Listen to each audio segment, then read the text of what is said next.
Hey guys, good morning and welcome on Degree. So today we will be doing something a lot different, but in the entertainment phase. It's going to be fun, I promise. Yes, in the entertainment phase. And the case study to this effect will be Nigerian music artist celebrities. It's okay to know we are not trying to invade into their personal lives and affairs in this episode, but as public figures from their own end and fans from our end, it is expected once in a while for us to be curious, have some expectations but not entitled, be a bit nosy, a little apropos and amebo here and there, maybe being inquisitive about certain things around them, give accolades when they deserve, because at the end of the day, they are human beings, even though a lot of persons tend to forget they are human beings too. It's meant to be a very broad one at the end of the day, but for the purpose of this video, we make it as short as possible immediately after taking the trends. So we take a short break, don't go anywhere, we'll be right back. Welcome back.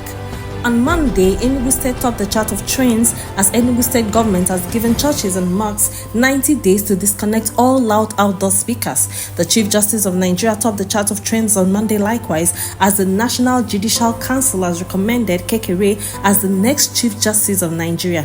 This is because CJN Olukayode is retiring this month on the 22nd August 2024.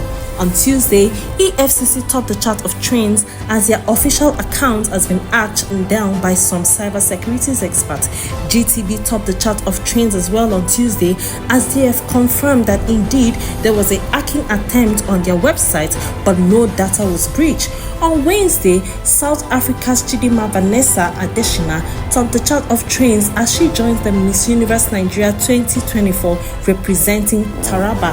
And on Thursday, Benue State topped the chart of trends because 20 medical students were kidnapped by gunmen in Otokbo.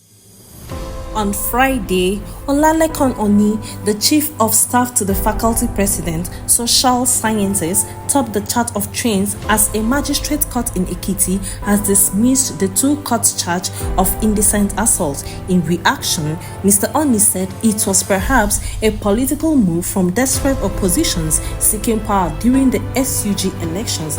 And the early hours of today, Saturday, trending was Favor Ofili as her name was omitted from the 100 meters race at the recently concluded Paris Olympics.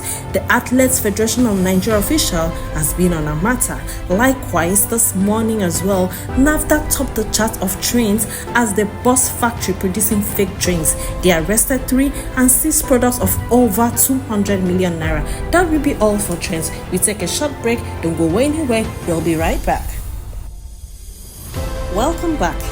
So our major subject in the entertainment phase using Nigerian celebrities as case study is going to be the voice. Voice is concerned with attitude expression or opinion. That is why you will always hear people say there's power in one voice. Meaning when a group of people or a group of persons have one voice fighting over one thing, there's always a positive outcome to that effect. So, looking at the end bad governance protests and even subsequent situations in the past, most Nigerians are always really angry with celebrities.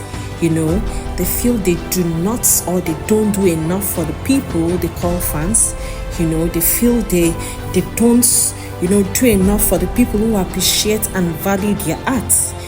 So most Nigerians are always really aggressive during times like this, when times such things occur, trying to let the public figures understand that their voice with their kind of platform on issues concerning the economy and Nigeria as a nation will go a long way to create positive impact. But then again, the more bigger question here should be how much, how well, how long can their voices stretch?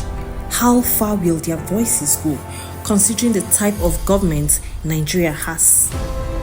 Truth is, an average Nigerian now, as it stands, just wants to survive, even if it involves corruption. Technically, it's 1% out of 100 that can stand their grounds and say, regardless of the situations and what we face, I will not compromise. And the rich, on the other hand, are scared of insecurity. You get, maybe they really want to use their platforms to voice out. Along the line, fear of unknown sets in, and all the what-if questions pops in their head. Or maybe some of them are actually compromised, or maybe some of them have given up hope in Nigeria. They feel no matter the voicing, nothing is going to change. But guess what? I, for one, as a person, still believe in the power of one voice amidst the risk, which is going to cost us a lot of determination to attain that height for the change that we are thirsty of to come. So that brings us down to curiosity. Let's talk about Davido a little bit. I'd like to know your opinion concerning these at the end of this video in the comment section. So guys, do you think that Davido with his friend, from a rich family like he is, with most persons involved in politics, do you think he would ever want to voice out together with Nigerians, for a protest like the End Bad Governance protest? Do you think he would want to participate in such protests? No, because at the end of the day, I feel like he's close to the uncle who is a governor currently, and of course I think he literally owe him the duty to protect his interests because of their closeness. Likewise, the family interests, which I think will make it a bit difficult, no matter how he understands the situation, no matter how he understands the people, will make it difficult for him to encourage the End Bad Governance protest. So, if you'd ask me, I know they are not the government. I totally get it. Neither are the masses asking them to play God in this context. But at the end of the day, we call them public figures for a reason.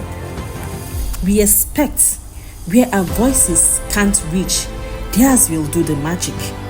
And most of the times we expect them to understand the masses even better, because most of them have tested what it means to toil as well as till the soil before it became fruitful for them.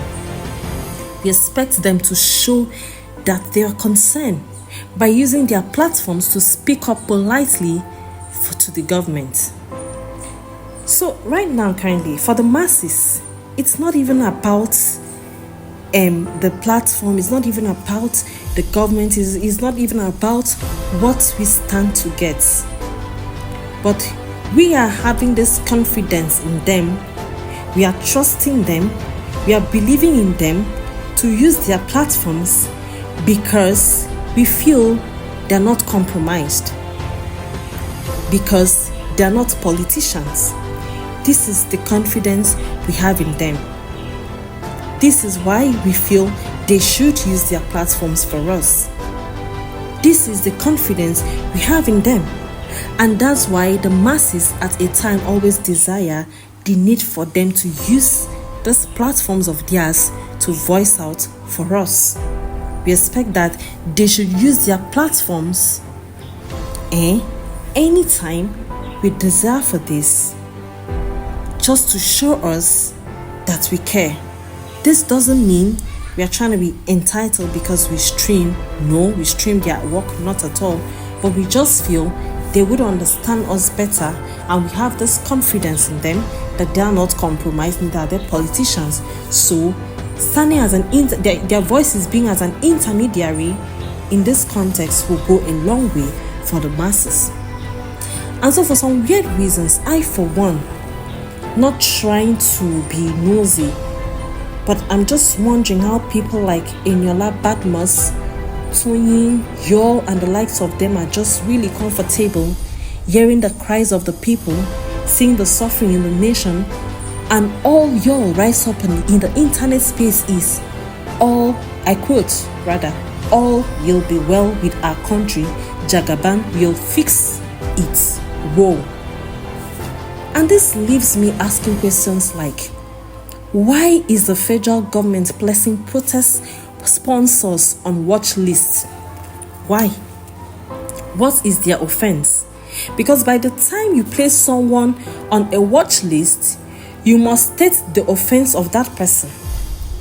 Is the offense that of protesting? Is that the offense? But why should it be? Obviously it shouldn't, because government itself have seen the rights of the people to protest. Protest is a feedback mechanism. When people protest, they are simply trying to tell the government that this is how they feel.